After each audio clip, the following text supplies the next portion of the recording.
click off when it's turns off automatically. Okay, page 52, The Wife of Bath. You may not remember this, but when I introduced the Canterbury characters, I said one of the neat things about knowing them is that it gives you a stereotype for types of people. Not that you want to go around stereotyping people, but it's just one other way to kind of understand personality and character. And I told the story of a teacher I had who told me that her roommate in college was like the wife of Bath. And I immediately knew what she was complaining about, because the wife of Bath is a very loud and kind of aggressive and hard to ignore woman. Now this may be sexist of me, and you can tell me if it is, but I find annoying women almost more annoying than annoying men.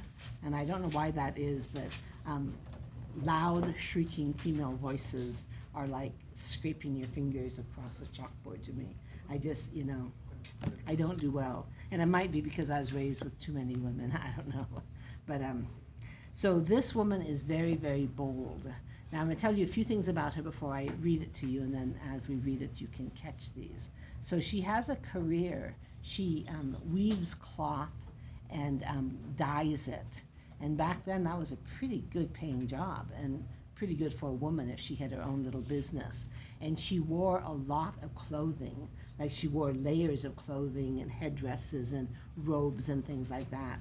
Said her clothing probably weighed 5 pounds, which is a lot. If you weighed your clothing, it's probably less than 1 pound. So she had a lot of weight. She was overweight, and it says she had been married 5 times, kind of like that woman that Jesus talked to. And then it says, besides other relationships in her youth. So this is a woman who slept around quite a bit. And she's not embarrassed about it. Like the woman at the well, she was kind of like, you caught me. But this woman's like, oh, let me tell you about my 3rd husband, or the guy I had an affair with after my 5th husband. Or, she was very outspoken and wasn't at all modest. So she liked to travel a lot. She would go on pilgrimages. And usually people go on pilgrimages to repent, their spiritual pilgrimages.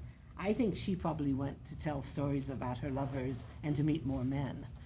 Her motivation seems questionable. The good old future. What?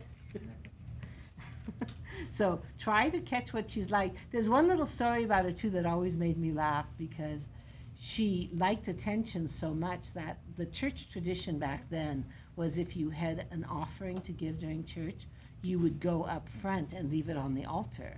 It's sort of like in the Bible where it talks about the widow's mite, the widow who came in and put her money in a container, and Jesus and the disciples were standing around, and Jesus said, "You just see that?" It was just like pennies, but it was all she had. So I consider it a huge sacrifice, and I honor it. So the idea of, like usually in our churches, they pass a basket or something around, and you kind of give it, like not with a flair, but she would take her money up, and it says that sometimes someone would step out in the aisle in front of her, and maybe even someone really admired, like the pastor's wife, but she would get very mad because people would then look at the other woman instead of her. So getting some idea what she's like, really not a very modest, gentle, humble person. Was she pretty, I mean? No, I don't think she was. It talks about her butt being really big. So I think she was, I think your impression is that she's just overweight, and she's kind of overdressed. There's nothing about her that's sort of subtle or attractive. But some guys like women like this. I mean, she'd had 5 husbands and a bunch of boyfriends, so she must have something interesting. Okay, I'm going too far. Okay, are you ready? And a good wife, a wife just means like someone who's been married. It's not saying she was a good wife to who she was married to now. A good wife it's a phrase. You might remember it from colonial times. They talked about good wife, proctor or something like that. Okay. A good wife was there from beside the city of Bath. Bath is a Roman city that has a very beautiful, famous public bath. A little deaf, which was a pity. Such a great skill on making cloths she spent, that she surpassed the folks at Prie and Ghent. No parish wife would dream of such a thing as going before her with an offering. And if one did, so angry would she be, it put her wholly out of charity. So you understand that? She would be annoyed if someone stepped before her during the offering. Her coverchiefs, her robes and hats, were woven close of ground and weighed, I lay an oath, at least 10 pounds. Okay, twice as much as what I remember. 10 pounds of clothing. That's huge.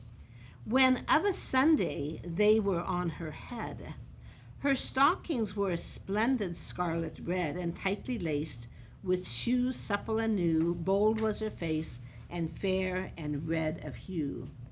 She was a worthy woman all of her life. Okay, now, do you think that is sarcastic? Yeah, a little dripping of sarcasm there.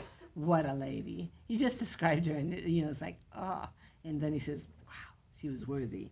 Okay, 5 times at church door had she been a wife, not counting other company in youth. Okay, so when you're comparing her other company with being a wife, the suggestion is they were affairs, relationships. But this we need not mention here in truth, which of course is Chaucer's humor. He's saying, let me tell you, this woman had a history, but maybe we ought not talk about it. But he's being humorous there. Thrice, that means 3 times at Jerusalem, this dame had been, and many of foreign rivers she had seen. And she had gone to Rome and Boulogne, to St. James and Gallica and Cologne. Much lore she had from wandering by the way. Still she was gap-toothed, I regret to say. Okay, now back in medieval times, people thought things in your face showed things about your character. There's actually a whole science of it, and I've heard of it. Even modern people who think things. Yes. How big was a gap tooth? Because if it's just a little bit, it's that not significant if it's just a little. If it's just so you can floss easily, but if it almost looks like a half a tooth is missing in the middle. Like I grew up with, they called them beaver teeth. My little teeth were real far